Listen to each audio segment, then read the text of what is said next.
مفلسی حصے لطافت کو مٹا دیتی ہے، بشر کو بشر کی اوقات بھلا دیتی ہے۔ آؤ اس ماں کی زبانی بھی کوئی بات سنے، روز بچوں کو جو بھوکا ہی سلا دیتی ہے۔ اپنی عزت کے بھروسے تھی جو مضبوط کھڑی، آخر ایک روز وہ سر اپنا جھکا دیتی ہے۔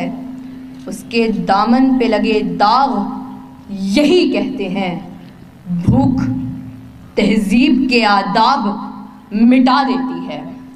صدر علی وقار،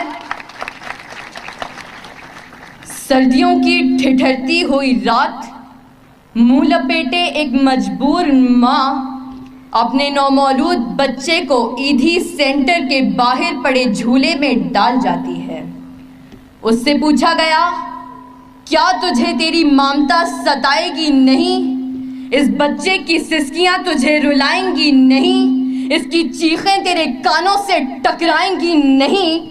تو کپ کپاتے ہوئے ہونٹوں سے جب مجبور ماں یہ جواب دیتی ہے کہ میں اپنے پیٹ کی بھوک تو برداشت کر سکتی ہوں، مگر اس بچے کا بھوک سے بلکنا مجھ سے دیکھا نہ گیا، تو اس پر یہ کہنا بجا بنتا ہے کہ خاک میں ماں کی محبت کو ملا دیتی ہے، بھوک تہذیب کے آداب مٹا دیتی ہے۔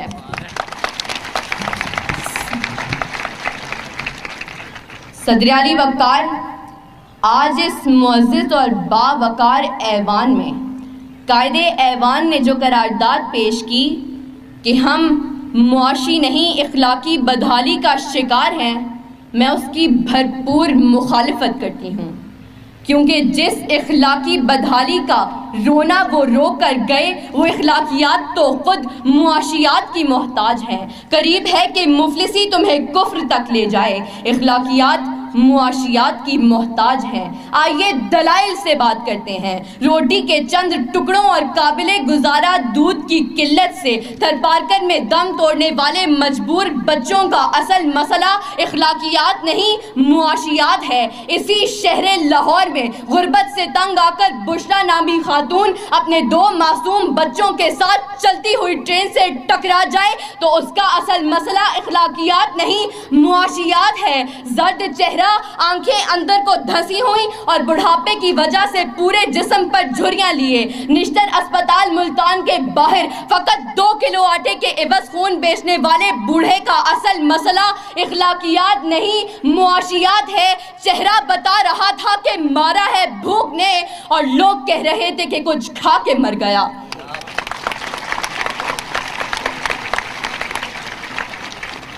صدر علی وقار تنگ دستی، بھوک اور ابتر معاشی حالات اعلیٰ اخلاقیات کی ضد ہیں۔ پہلے آپ تو تب ہوتا ہے کہ جب پیٹ کی بھوک اور غم روزگار نہ ہو۔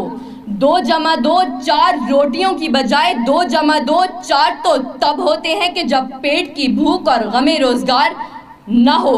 بیٹی کا 4 دیواری میں رہنا، خاندان کی عزت پر کٹ مرنا، یہ سب تو تب ہوتا ہے کہ جب پیٹ کی بھوک اور غم روزگار نہ ہو۔ چاند روٹی کی بجائے چاند میں چرخہ کاٹتی بڑھیا تو تب دکھائی دیتی ہے کہ جب پیٹ کی بھوک اور غم روزگار نہ ہو۔ فاقوں نے تصویر بنا دی آنکھوں میں، گول جو بھی چیز ہو روٹی لگتی ہے۔ اور تو اور عبادت و ریاضت بھی تب ہوتی ہے کہ جب پیٹ کی بھوک اور غم روزگار نہ ہو۔ کون عاشق خدا کی ذات کا ہے، سارا چکر معاشیات کا ہے۔ صدر علی وقار، آئیے زمینی حقائق کا جائزہ لیجئے۔ آج کشمیر میں مسلمانوں کو اپنے گھروں میں بند ہوئے 115 دن گزر گئے۔ ہم نے اخلاقیات کا مظاہرہ کرتے ہوئے اقوام متحدہ میں قراردادیں پیش کی تو اسلامی ممالک نے پاکستان کی حمایت کے بجائے ہندوستان کی حمایت کی۔ تو کیا اس کی اصل وجہ یہ ہے کہ ہم اخلاقی پستی کا شکار ہیں؟ نہیں صدر علی وقار، ہرگز نہیں، بلکہ اصل وجہ تو یہ ہے کہ ہم معاشی طور پر کمزور ہیں۔ اس کمزوری کا علاج بھارت کی عالمی معیشت ہے۔ ہمیں یہ بات تسلیم کرنی ہوگی کہ ہم اخلاقی نہیں بلکہ معاشی بدحالی کا شکار ہیں، کیونکہ یہ اخلاقیات تو خود معاشیات کی محتاج ہیں۔